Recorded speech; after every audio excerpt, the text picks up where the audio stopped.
Welcome back to the channel. So today we got what is socially acceptable in the US that would be horrifying in the UK. And we're going to go ahead and check out some Reddits. We're going to see what some people have to say. And yeah, get ready. With that being said, we're smoking all my dragons, divine righteous, almighty greats, overachieving, never slacking. We flying back over to the UK. Here we go. Original link in the description. Always horrified by the ads. Hold up. What is socially acceptable in the US that would be horrifying in the UK? Always horrified by the ads, both the content and the recurrence. Bloody hell. All your TV has like an ad a minute. I took my British boyfriend to pro-American football game and he Hold on. The ad part is 100% true. I was actually watching it's this show called School Spirits. I've been watching. I love it. And literally every time I pause, like an ad for a minute and something comes on. And I'm just like, are you serious? It's like a minute and 20 seconds. He was so confused by all the pauses. Had to explain that we were waiting around for the people at home to watch commercials. I told him once that British shows have so much less dialogue than American ones, and he brought up the addition of adverts here. There's more time for nuance when you don't have to hear about migraine meds and car insurance every 7 minutes. Hang on, they pause a live game, so people not at the game can watch adverts. The F is this nonsense? Stores showing the price pre-tax. Here in the UK the price you see is the price you pay. As someone terrible at maths, shopping in the US stressed me out so much. Greeters in supermarkets. Just feels fake as F. Gaps in bathroom stalls. When my American friend said I was double fisting because I had another pint before my other was finished, I thought he meant something else entirely. The weird thing is fisting is also a sexual term here. Sharing dorm rooms in college. Pretty much unheard of in the UK. I'm British and have been to. That's crazy. That's crazy. That's such a part of our culture in the US, where people share dorm rooms. To think that that's unheard of in the UK is it's a surprise. It definitely is, because that's culture here. Like, wow. University in both countries. When I discussed this topic with the Americans, they all assumed straight away it's because we're so prude. I think based on the assumption it was because we didn't want to have to change in front of another person. But that's also a British stereotype over there. I found that funny, as it's the opposite. A big reason why we don't share rooms is because we all want to have a lot of casual sex after nights out. Obviously Americans do this too. It's just so much more effort to get some privacy.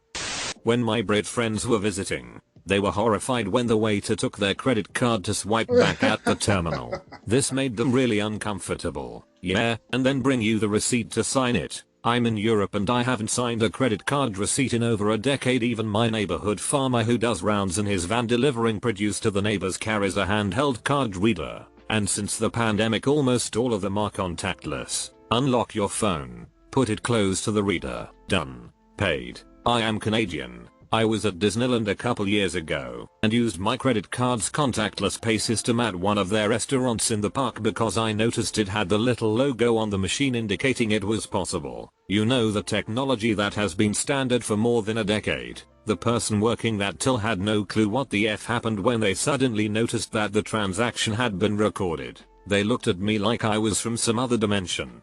Despite working a till that had the capacity for contactless pay, that Disneyland employee had never seen anyone use it, and didn't even know that their machine had that capability. That day, I brought the Tomorrowland magic to Disney. I would be uncomfortable too. I'm FRM Canada and they usually hand us the machine so that we can pay ourselves. German here. Same for us. You never give your credit card to anyone else. If you do and someone steals from you, the bank insurance might actually refuse to pay anything back to you. Anything taking over an hour to get to being a short trip. There's an insane amount of Americans that have an hour or more as their daily commute. I have a bus run that takes almost 2 hours just to drive one half of it. It's another 2 or so to finish up. A full shift on that route is 2-3 rotations. It blows my mind people can drive that amount and end up in a different country when I'm just going through 2 cities. If we drive 2 hours the accent has changed twice and bread rolls have a new name. I live in Texas, recently made a day trip 2.5 there 2.5 back that night. That's pretty normal here. Yep, Californian too. There's a lot of great stuff 3-4 hours away from me. It's far easier. Even living in PA, you hear about certain people that drive, maybe 2 hours to New York City, um, Jersey, just anywhere around the Northeast area. There's a lot of people that may drive. A lot of people go into New York City for the day, come right back, for their job. So definitely not unheard of at all. Easier to day trip to the mall vs trying to find lodging. A rubber in England is not the same as a rubber in the US. What is a rubber in England? An eraser. However, in both cases, one uses a rubber to avoid a lasting mistake. Calling Where's Wally, Where's Waldo? My life is a lie. In French his name is Charlie. Waldo vs Wally can put their differences aside to deal with this When somebody says you should come to their house sometime, actually going by their house sometime. Really wish I knew this one before spending a year in the UK. I did some serious prep on the cultural norms but missed this one. Cue me chatting to someone at a luncheon who says very enthusiastically you should come over for dinner sometime, and me responding I'd love to. Would next weekend work? She got super uncomfortable and awkward and just walked away without saying anything. I was left standing there completely confused. Naming your child Randy. I'm Irish, but my dad works for an American company and their CEO's name is Randy Horn. We got a good laugh out of that one. There's an American comic book artist named Randy Queen. The first time he went to London for a comic book convention, he discovered his hotel had cancelled his reservation because they thought it was a prank caller. Allegedly, Scottish comic book writer Grant Morrison choked on their drink when they were introduced. Studied psychology A-level and learned about a well-known sleep study by Randy Gardner. No one in the class kept a straight face. Randy. I don't think I've actually met someone named Randy, and I can't even tell you when I have met someone named Randy. I'm sure I have. I've met too many people, but in recent times, I can't tell you the last time I've actually met someone with the name Randy. Giles, why not just call me Horny Giles or Desperate for a Shag Giles? I knew there was a reason I hated you. Sigh. So, I went on a trip to Ireland and I learned to had to introduce myself by saying my name is, not I'm, because there was always a pause and a row. You're serious, haha. I talked to one woman and she was like, yeah, we know it's a name because famous people have that name, but we'd never name our kids that. Why is that weird? Sorry, I am American lol. Randy in the UK is another word for feeling horny. Chatting casually at the lift. The fact that the second floor in the US is the first floor in the UK. Really confusing the first time I went in an elevator in the UK. Saying elevator instead of lift. Commercials advertising prescription drugs. Ask your doctor if OxyContin is right for you. Meanwhile, this behavior would result in notes in your medical record that follow you around every doctor's office you go to.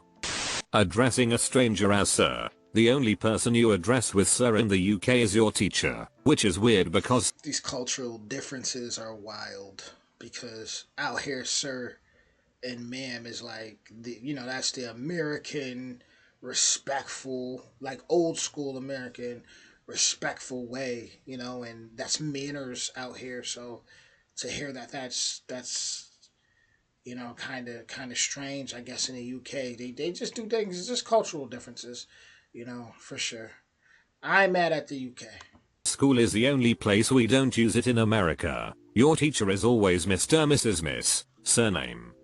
Politicians mentioning religion when campaigning. Only a few years ago that Tom Farron got raked over the coals when it came out he was quite religious, which implied he might be anti-gay marriage. Night and day compared with his politics. It haunted that entire general election for him. Everyone knew he was strictly religious but he couldn't really defend himself, as politicians just don't talk about their religion. I remember multiple journalists asking if he thought being gay was a sin and he just had to dodge every question. Ice-T, you trying to start another war? OP offered a pretty steep invitation to do so. Huge portion sizes. Kids meal in US is like our adult meal. I've heard about the portion sizes so much. I feel like over the years, US has gotten smaller portions. I've definitely heard people complain over the years, like, man, this is a lot smaller. I've definitely been through it at certain places, but overall, culturally, yeah, we're known for huge portion sizes for sure. That is a fact. I would not deny that at all. In UK, my observation, Brits drink alcohol like Americans eat. Americans eat a lot more and have bigger portions, but holy folks from the UK drink way more than your standard American. Hard to explain how much more. I remember drinking with Brits the first time. I was fresh out of college in my drinking prime. I reached the point where I normally hit the brakes and take it easy, and instead they just hit the gas. That's probably a good thing that that Brits drink more than Americans because we probably have even more shootings, and we already have enough, more than enough, way more than enough, too many. But we probably have just that much more if Americans drunk as much. Bumbag, not fanny pack. Cos over there your fanny means your ass, not your ming. Bites scotch egg. Being permitted to turn right at a red light, or even left if turning from one-way street to another one-way street in some states, unless there is a sign specifying no turn on red. Saying someone has a lot of spunk. My late cat's name was Spunky. Named her when I was 4 and thought I had made the word up entirely. In the US it was a cute and accurate name for a cat. When I moved to England I just referred to her as Cat. The full name is Cat Thew. What does spunk mean in the UK? Where I'm from we've always used it to mean high energy. Someone has spunkacker, they have lots of pep and energy. Mayo, never mind, I got the... I could see that. The high energy, I mean, it goes, it flows for sure. Answer. Thank you. There was a line in The Last Jedi where Snoke says to Rey you've got a lot of spunk in the midst of a big serious confrontation scene, and I just couldn't stop myself laughing in the theater. I heard The Last Airbender movie, among its many other crimes, caused issues like this in the UK with such lines as he looks like a bender from the north etc. Or calling something a bummer. The word fanny also has different meanings that could trip a person up. I have one that's the other way around. A girlfriend did that hands over the eyes surprise thing and presented me with a little Christmas tree decorated with candy cane. I said, oh, a dinky little Christmas tree. In America dinky means worthless. In the UK it means small and cute. I don't think I've ever heard anyone use dinky. Personally, like I've cultural differences even within America. We're so diverse. Like I've heard it.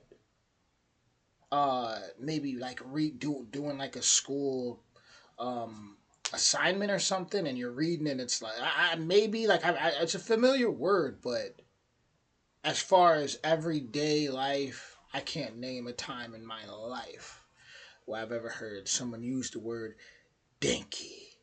She cried. I had called my mother to back me up on the misunderstanding. Over here saying something is quite good means it's not bad. In the US it's closer to very good. I had a student from the UK say that a chart I made for a lecture was brilliant. It was a compliment. But if he had been American, it would have been a much bigger compliment, especially in an academic context. Can confirm. Am worthless. Dinky has a negative connotation for sure in the US. How much sugar is added to us food v UK food? Not just that but portion size. Wait, other countries don't sell 36-ounce individual steaks? As I found out is I know somebody who they'll eat something that's already sugary and they walk around with a Domino's sugar, thing in like a box of it, and they'll pour like a mountain of sugar and mix it into like some sugary pudding, and just like it gets real out here. I've seen some things that have blown my mind away when it comes to people with sugar. done in another thread the other day, eating sandwiches without butter on the bread. Being from the UK, this horrifies me. They do effing what? F. Man. How this made me laugh so hard. The literal only time I've been served a sandwich without butter herein is in effing hospital. I was given a dry white chicken sandwich with only plain roast chicken in it, no butter, no other ingredients, and a cup of water. Grim. Butter creates a seal that helps stop your bread getting soggy from any moist fillings. At least that's what my mum told me. But slide before.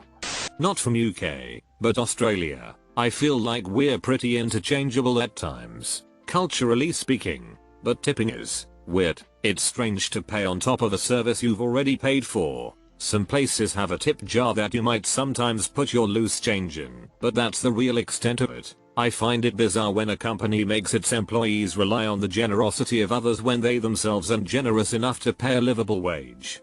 When someone says, make yourself at home, actually making yourself at home.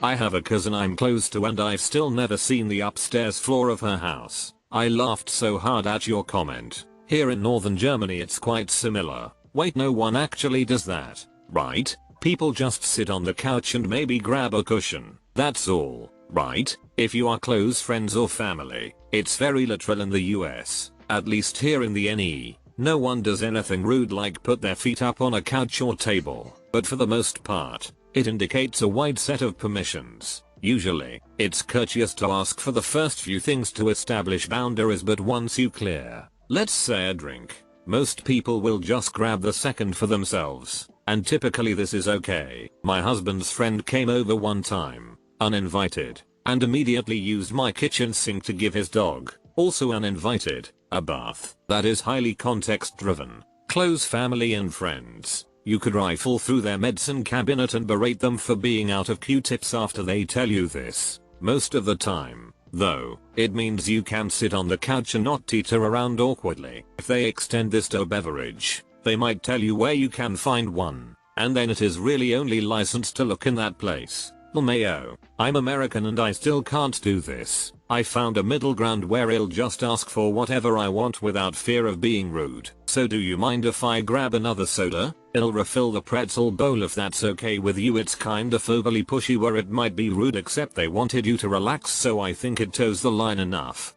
Paying more than the price you see on a price tag in a shop due. As far as like in response to the last one, I don't even go to people's houses like that unless I'm working doing my pet sitting jobs.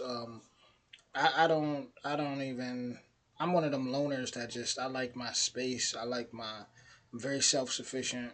So I don't even all that asking people and no, I'm good over here. That's just my mindset. To taxes. WTF, just put how much it costs. Looking around someone's house and complimenting things. At Christmas time tons of people go to places they don't even live at to look at the Christmas decorations people have put up in their neighborhood houses. Sometimes there is lines of like 30 cars going through a neighborhood just to look at people's houses. Yep. There's a street in my town called Candy Cane Lane and its residents go all out with their Christmas decorations. Come December the neighborhood is packed with cars and pedestrians slowly cruising through looking at the displays. The inverse answer. I gotta end it there, guys. I cannot believe that looking at Christmas decorations would be something that wow. I mean, but once again, just we're different as cultures. But I would think in the UK, UK they seem very similar to America when it comes to how they celebrate Christmas. But I guess that's just one of those big differences right there. But yeah, that's a thing. Like people, that's like an American tradition for sure, where people get in their cars and they'll go and they look at the decorations and go to certain places. So with that being said, that was what is socially acceptable in the U.S. that would be horrifying in the U.K. on Reddit. And what surprised me most, for some reason, was the dorm rooms. Honestly, I don't even. It just surprised me. Because that's something we're so used to having. Is the dorm, is people partnering up, or having a roommate, like that's it's so common that it actually surprised me that they do. I was under the like I thought that they did that everywhere, right? They obviously don't. But with that being said, I'll be back with more soon. If you enjoyed this, definitely don't hesitate to hit that like, that subscribe, that notification bell, and you let me know what surprised you the most in the comments. Much love.